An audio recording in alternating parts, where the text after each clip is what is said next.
మాజీ MP YCP నేత Nandigam Suresh jail నుంచి రిలీజ్ అయ్యారు. 145 రోజుల తర్వాత జైలు నుంచి బయటకు వచ్చారు. ఓ కేసులో నిందితుడిగా ఉన్న సురేష్కు గుంటూరు కోర్టు బెయిల్ మంజూరు చేస్తుంది. జైలు నుంచి విడుదలైన వెంటనే అంబులెన్స్లో విజయవాడకు వెళ్లారు. తాను కాలర్ బోన్ సమస్యతో ఇబ్బంది పడుతానని, అందుకే విజయవాడ హాస్పిటల్కు వెళుతున్నానని సురేష్ తెలిపారు.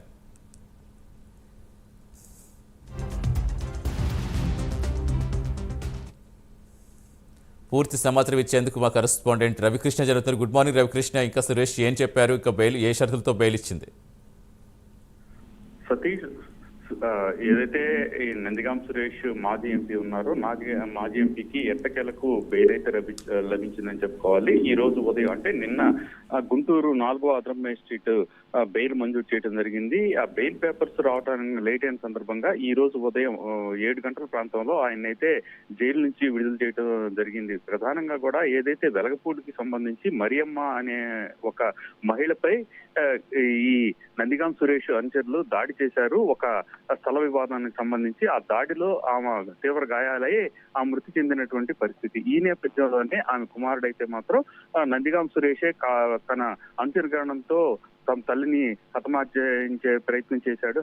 ఆమె ఇట్లా మృత్యువాతం పడింది అని చెప్పి పోలీస్ స్టేషన్ లో కంప్లైంట్ ఇచ్చారు. ఇచ్చినటువంటి నేపథ్యంలో అప్పుడైతే కేసు అయితే ఫైల్ చేశారు, కానీ దానికి సంబంధించినటువంటి విచారణ అయితే కొనసాగించలేదు.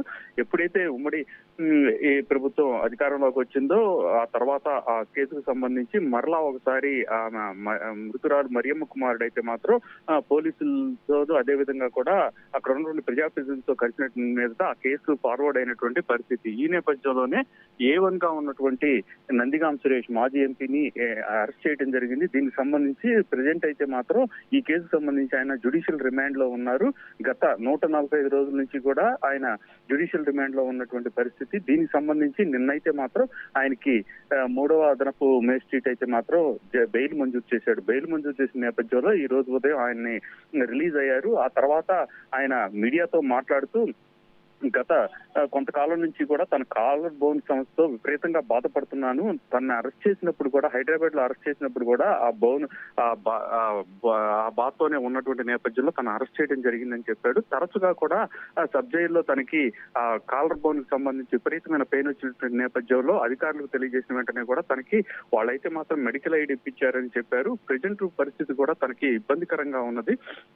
అందువల్లనే జైలు నుంచి రిలీజ్ అయిన వెంటనే కూడా తాను ఏదైతే కాలర్ బోన్ సమస్యతో బాధపడుతున్నటువంటి నేపథ్యంలో విజయవాడకు వెళ్లి అక్కడ హాస్పిటల్లో తాను చికిత్స చేయించుకోవడానికి వెళుతున్నానని చెప్పాడు. ఈ సందర్భంగా కూడా ఆయన మాట్లాడుతూ మాత్రం తనకి ఈ కేసుతో ఎటువంటి సంబంధం లేదు, కావాలని తను టార్గెట్ చేసి ఇరికించారు అని ఆయన అయితే మాత్రం చెప్పే ప్రయత్నం అయితే చేశారు. అదే విధంగా కూడా రోజులన్నీ ఒకే రాకుండా భవిష్యత్తులో దీనికి సంబంధించి మరోసారి విచారణ ఎదుర్కోవాల్సిన పరిస్థితి ఉంటుంది. తనని టార్గెట్ చేసిన వ్యక్తులందరూ కూడా దీనికి సంబంధించి ఏదైతే ఇబ్బంది పెట్టారో వాళ్ళందరికీ కూడా తగిన విధంగా కూడా తాను త్వరలోనే సమాధానం చెప్పేటువంటి పరిస్థితి భవిష్యత్తులో వస్తుంది అని మాత్రం ఆయన చెప్పినటువంటి పరిస్థితి ఉంది. ఈ నేపథ్యంలోనే ఆయన విడుదలయ్యే సందర్భంలో కూడా పెద్ద ఎత్తున కూడా వైసీపీకి సంబంధించినటువంటి కార్యకర్తల నాయకులు, అదేవిధంగా నందిగాం సురేష్ కి సంబంధించిన అనుచరులు అయితే మాత్రం అక్కడ సబ్ జైలుకి రావడం జరిగింది. ఆ తర్వాత ఆయన అక్కడ నుంచి అంబులెన్స్ లో విజయవాడకు అయితే చికిత్స చేయించుకునేందుకు వెళ్లారు.